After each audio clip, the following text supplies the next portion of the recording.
আলোচ্য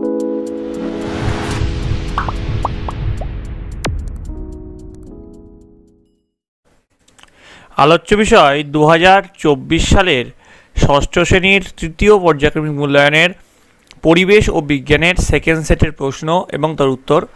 তোমার তৃতীয় পর্যায়ক্রমিক মূল্যায়ন আগামী নভেম্বরের শেষে অথবা ডিসেম্বরের শুরুতে অনুষ্ঠিত হবে। এই পরীক্ষায় তোমাদের পূর্ণমান থাকবে 70, সময় পাবে তোমরা 2 ঘন্টা 30 মিনিট।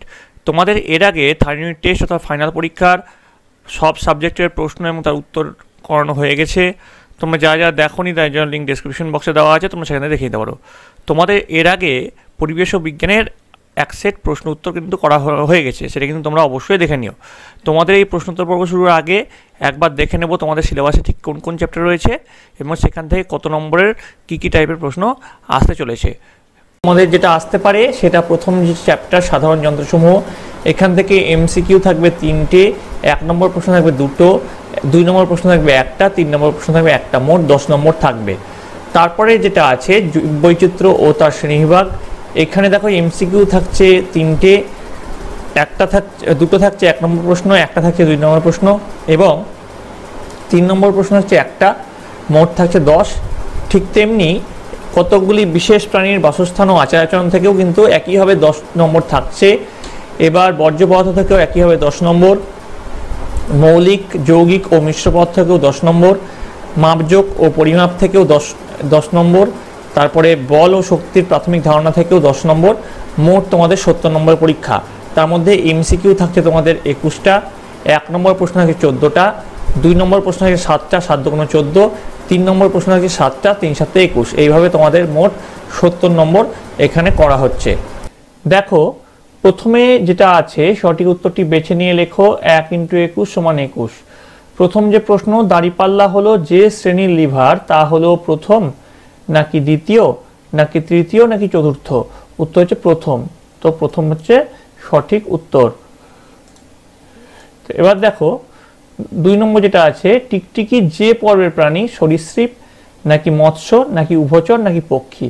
আমরা সকলেই জানি টিকটিকি হচ্ছে সরীসৃপ পর্বের প্রাণী। 3 নম্বর, বছরে সবসময় যে প্রাণীটিকে দেখা যায় না, পরিযায়ী বুনোহাঁস, কাক, চিল, কাঠঠোকরা। দেখো কাক, চিল, কাঠঠোকরা এদেরকে কিন্তু আমরা বছরের যে কোনো সময় দেখতে পাই, কিন্তু পরিযায়ী বুনোহাঁসকে আমরা কিন্তু বছরে সব সময় দেখতে পাই না। 4 নম্বর, ফেলে দেওয়া জিনিস থেকে নতুন কাজের জিনিস তৈরি করার পদ্ধতি হলো রিডিউস নাকি রিইউজ নাকি রিসাইকেল নাকি রিফিউজ? তো এটা সঠিক উত্তর হবে রিসাইকেল। 5 নম্বর, তেজস্ক্রিয় বর্জ্য হলো কোনটা? এর মধ্যে তেজস্ক্রিয় বর্জ্য হচ্ছে ইউরেনিয়াম। তোমরা যদি আরও একটা তেজস্ক্রিয় বর্জ্য পদার্থের নাম জানো তোমরা অবশ্যই কমেন্টে লিখে জানাবে। 6 নম্বর, প্রথম শ্রেণীর খাদক হলো হরিণ নাকি বাঘ নাকি সাপ নাকি ব্যাং? তো এখানে দেখো প্রথম শ্রেণীর খাদক হবে হরিণ। তারপরে দেখো এখানে যেটা আছে 7 নম্বর, ডিডিটি পাওয়া যায় কোথা থেকে? ডিডিটি পাওয়া যায় জমি থেকে। তারপরে দেখো 8 নম্বর, মৌলিক রাশি। মৌলিক রাশি এর মধ্যে মৌলিক রাশি কোনটা? মৌলিক রাশি হচ্ছে ভর। ভর হচ্ছে মৌলিক রাশি। আমাদের 7টা মৌলিক রাশি আছে। 9 নম্বর, এককোষী জীবেদের রাজ্য কোনটা? আমাদের এককোষী জীবেদের রাজ্য সেটা হচ্ছে মনেরা। 10 নম্বর, নততল হচ্ছে সিঁড়ি। নতলকে সিঁড়ি বলে। নততলের ইংরেজি হচ্ছে স্লোপ। তারপরে দেখো 11 নম্বর, জ্বলতে সাহায্য করে কোনটা? CO2 নাকি SO2 নাকি S নাকি O2? সঠিক উত্তর হচ্ছে অক্সিজেন। অক্সিজেন কিন্তু জ্বলতে সাহায্য করে। তারপরে দেখো যৌগিক পদার্থ হলো লোহা নাকি তামা নাকি কার্বন নাকি নুন? তো এটার মধ্যে সঠিক উত্তর হবে নুন। তারপরে দেখো এখানে আমার 13 নম্বর প্রশ্ন কি বলেছে? এসআই পদ্ধতিতে আয়তনের একক কি? এসআই পদ্ধতিতে আয়তনের একক হচ্ছে ঘনমিটার। আর যদি বলা হতো এখানে সিজিএস পদ্ধতিতে কি? সিজিএস পদ্ধতিতে ঘন সেন্টিমিটার বা সেন্টিমিটার কিউব। তারপরে দেখো এখানে আছে 14 নম্বর, তড়িতের কুপরিবাহী। এর মধ্যে তড়িতের কুপরিবাহী হচ্ছে প্লাস্টিক। 15 নম্বর, ম্যাঙ্গানিজের চিহ্ন। ম্যাঙ্গানিজের চিহ্ন হচ্ছে Mn। দেখো এখানে এনএটা কি হচ্ছে চিহ্ন? তোমরা কমেন্ট লিখে অবশ্যই জানাবে। তারপরে দেখো এখানে তোমাদের আছে 16 নম্বর, কপিকল ব্যবহৃত হয়। কপিকল ব্যবহৃত হয় জল তুলতে। তারপরে দেখো এখানে কি আছে? এখানে 17 নম্বর প্রশ্ন, সৌরশক্তি বিদ্যুৎ শক্তিতে রূপান্তরিত হয় সৌর কোষে। 18 নম্বর, উষ্ণতা মাপা হয় যে এককে, উষ্ণতা মাপা হয় কেলভিন এককে। উষ্ণতা মাপার আরো দুটো একক আছে, সে দুটো কি তোমরা জানলে কমেন্টে জানাবে। তারপরে দেখো এখানে 19 নম্বর প্রশ্ন কি বলেছে, মৌমাছির নাচের ভাষা আবিষ্কার করেছিলেন কে? ভন ফ্রিশন। পরের প্রশ্ন 20 নম্বর, একজন পূর্ণবয়স্ক মানুষের শরীরে হাড় থাকে কটি? 206টি। পরের প্রশ্ন দেখো 21 নম্বর প্রশ্ন, আলোকবর্ষ যে রাশির একক তা হলো, আলোকবর্ষ হচ্ছে দৈর্ঘ্যের একক। অনেক বেশি দৈর্ঘ্যকে প্রকাশ করার জন্য আলোকবর্ষের ব্যবহার করা হয়। এবার দেখো 2 এর দাগের প্রশ্ন, 14টা আছে। 1 নম্বর প্রশ্ন, জল কি কি দিয়ে তৈরি? তো এর উত্তরে তোমরা কি লিখবে? জল অক্সিজেন ও হাইড্রোজেন দিয়ে তৈরি। এটা হচ্ছে প্রশ্ন, তার নিচে উত্তর। এসআইতে কোন রাশির একক কিলোগ্রাম? এসআইতে কোন রাশির একক কিলোগ্রাম? তো এর এসআই পদ্ধতিতে ভরের একক হচ্ছে কিলোগ্রাম। বোঝা গেছে? তারপর দেখো 3 নম্বর, উদ্ভিদের বৃদ্ধি কোন যন্ত্রের সাহায্যে মাপা হয়? উত্তর লিখবে উদ্ভিদের বৃদ্ধি অক্সিনোমিটার যন্ত্রের সাহায্যে মাপা হয়। 4 নম্বর, দ্বিতীয় শ্রেণীর লিভারের একটি উদাহরণ দাও। উত্তর লিখবে সুপারি কাটা জাতি হলো একটি দ্বিতীয় শ্রেণীর লিভার। চলে আসছি পরের প্রশ্নে, কলার খোসা কি প্রকারের বর্জ্য পদার্থ? উত্তর লিখবে কলার খোসা ভঙ্গুর প্রকৃতির বর্জ্য পদার্থ। পরের প্রশ্ন, জলকে দূষিত করে কোন ধাতুকল্প? উত্তর লিখবে জলকে দূষিত করে যে ধাতুকল্পটি সেটি হলো আর্সেনিক। 7 নম্বর, কিসের মাধ্যমে নদীর জল থেকে বিদ্যুৎ শক্তি উৎপাদন করা হয়? উত্তর লিখবে টারবাইনের মাধ্যমে নদীর জল থেকে বিদ্যুৎ শক্তি উৎপাদন করা হয়। 8 নম্বর, একটি মৌলিক পদার্থের উদাহরণ দাও। উত্তর লিখবে লোহা হলো একটি মৌলিক পদার্থ। তারপরে দেখো 9 নম্বর, একটি পরিযায়ী পাখির উদাহরণ দাও। উত্তর লিখবে একটি পরিযায়ী পাখি হলো সাইবেরিয়ান ক্রেন। 10 নম্বর, একটি তরল ধাতুর নাম লেখো। উত্তর লিখবে তরল ধাতু হলো পারদ। তারপর দেখো 11, খাদ্য পিরামিডের প্রতিটি ধাপকে কি বলে? উত্তর লিখবে খাদ্য পিরামিডের প্রতিটি ধাপকে বলে ট্রপিক লেভেল। তারপরে দেখো 12, রতনলাল ব্রহ্মচারী কি নিয়ে গবেষণা করেন? উত্তর লিখবে রতনলাল ব্রহ্মচারী বাঘ নিয়ে গবেষণা করেন। উত্তর হচ্ছে বাঘ নিয়ে। তারপরে ক্যালসিয়ামের চিহ্ন লেখো। উত্তর লিখবে ক্যালসিয়ামের চিহ্ন হলো Ca। পরের প্রশ্ন অর্থাৎ 14 নম্বর প্রশ্ন, পৃথিবীর সমস্ত প্রাণীর খাদ্যের উৎস কি? উত্তর লিখবে পৃথিবীর সমস্ত প্রাণীর খাদ্যের উৎস হলো সবুজ উদ্ভিদ।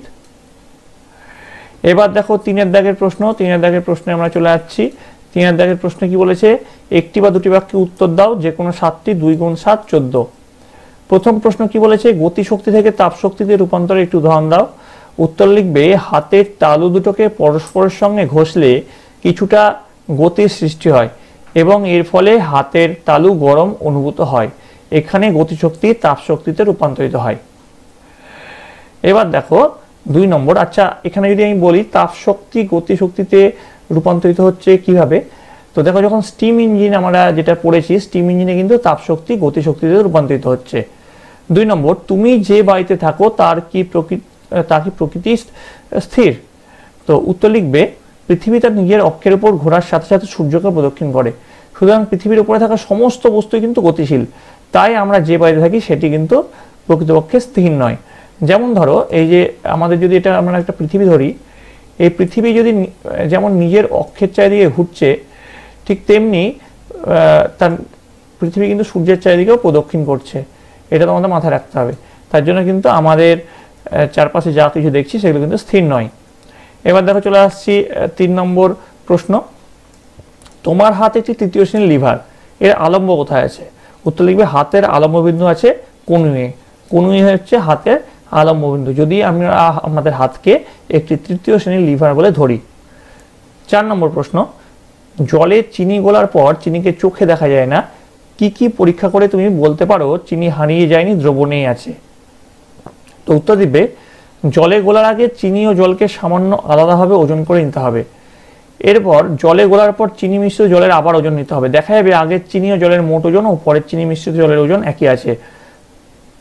শুধু জলের স্বাদ মিষ্টি নয়, কিন্তু চিনি মিশ্রিত জলে, এখানে কিন্তু চিনি মিশ্রিত জলে তার স্বাদটা মিষ্টি হবে। যদি আমি শুধু জল খাই সেটা কিন্তু মিষ্টি হবে না, কিন্তু যখন চিনি মিশ্রিত হয়ে যাবে সেই জলটা মিষ্টি হবে। এখান থেকে কিন্তু আমরা বুঝতে পারবো তারপরে দেখো 6 নম্বর, ভিটামিন এ আর ভিটামিন ডি এর অভাবে আমাদের কি কি সমস্যা হতে পারে। উত্তর লিখবে ভিটামিন এ এর অভাবে রাতকানা রোগ এবং ভিটামিন ডি শিশুদের দেহে রিকেট রোগ দেখা যায়। 7 নম্বর, ধাতুর দুটি ধর্ম লেখো। উত্তর লিখবে ধাতু তাপ ও তড়িতের সুপরিবাহী হয়ে থাকে, দুই ধাতুকে আঘাত করলে ধাতব শব্দ উৎপন্ন হয়। তারপর প্রশ্ন দেখো 8 নম্বর, বাঘের বিজ্ঞানসম্মত নাম কি। উত্তর লিখবে বাঘের বিজ্ঞানসম্মত নাম হলো প্যান্থেরা টাইগ্রিস। এবার দেখো 3-4টি বাক্যে উত্তর দাও, যে কোনো 7টি, প্রতিটি প্রশ্নের মান আছে 3। প্রথম প্রশ্ন, বাতাসের উপাদানগুলি কি কি। উত্তর লিখবে বাতাসের উপাদানগুলি হলো nitrogen, oxygen, argon, carbon dioxide এবং সামান্য পরিমাণে অন্যান্য গ্যাস থাকে। এছাড়াও রয়েছে জলীয় বাষ্প ও ধূলিকণা। 2 নম্বর প্রশ্ন দেখো, বাড়ির বর্জ্য পদার্থগুলিকে কীভাবে ব্যবহার করা যায়। উত্তর লিখবে বাড়ির বর্জ্য পদার্থগুলিকে একটি গর্তের মধ্যে রেখে দিয়ে মাটি চাপা দিতে হবে, কিছুদিন পর সেই বর্জ্য পদার্থ জৈব সারে পরিণত হবে। এইভাবে জৈব সার কৃষি জমিতে ব্যবহার করা হয়। 3 নম্বর, রক্তের বিভিন্ন কণার নাম লেখো এবং এদের কাজ উল্লেখ করো। উত্তর লিখবে রক্তের বিভিন্ন কণাগুলির নাম হলো লোহিত রক্তকণিকা, শ্বেত রক্তকণিকা এবং অনুচক্রিকা। লোহিত রক্তকণিকার কাজ শরীরের বিভিন্ন অংশে অক্সিজেন সরবরাহ করা, শ্বেত রক্তকণিকা শরীরের রোগ জীবাণুকে ধ্বংস করে এবং অনুচক্রিকা রক্তকে জমাট বাঁধতে সাহায্য করে। 4 নম্বর, লিন্ডম্যানের 10% সূত্র ব্যাখ্যা করো। উত্তর লিখবে লিন্ডম্যান পুষ্টি স্তরে শক্তি প্রবাহের ধরন ব্যাখ্যা করতে 10% সূত্রটি উল্লেখ করেন। এই সূত্র অনুযায়ী তিনি বলেন, কোনো খাদ্য শৃঙ্খলের প্রতিটি পুষ্টি স্তরে শক্তির 90% শ্বসন, রেশন ইত্যাদি শারীরবৃত্তীয় প্রক্রিয়ার জন্য খরচ হয় এবং বাকি 10% পরবর্তী পুষ্টি স্তরে স্থানান্তরিত হয়। 5 নম্বর, কোন কোন মশা কামড়ালে ম্যালেরিয়া, ফাইলেরিয়া এবং ডেঙ্গি রোগ হয়।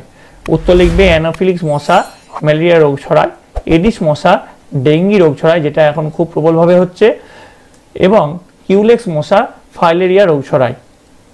তারপরে দেখো 6 নম্বর প্রশ্ন, শ্রমিক মৌমাছিরা কি কি কাজ করে।